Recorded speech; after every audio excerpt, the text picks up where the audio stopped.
শরীফুল ইসলাম আমাদের নেতা ছিল, অভয়নগর পৌর কৃষক দলের সভাপতি ছিলেন, যশোর জাতীয়তাবাদী কৃষক দলের সদস্য ছিলেন এবং অনেক নিবেদিত প্রাণ ছিল। এই দলের জন্য সে অনেক কষ্ট করেছে। মাত্র কয়েকদিন আগে বাংলাদেশ জাতীয়তাবাদী দলের তারুণ্যের যে সমাবেশ ছিল খুলনা, সে সমাবেশেও সে লোক জনবল নিয়ে স্বতঃস্ফূর্তভাবে আমাদের সাথে উপস্থিত ছিল।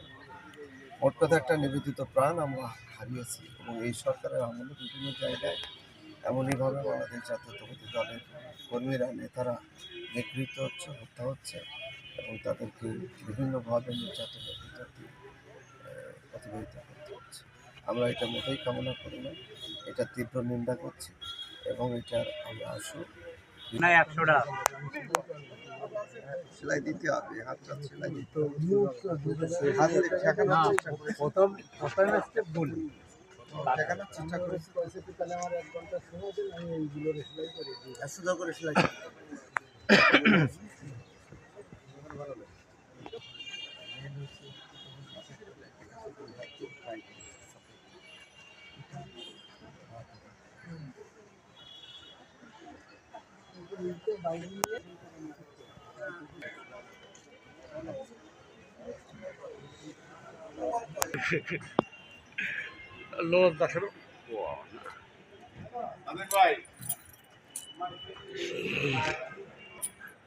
সাংবাদিকরা কি যাবে কোনটা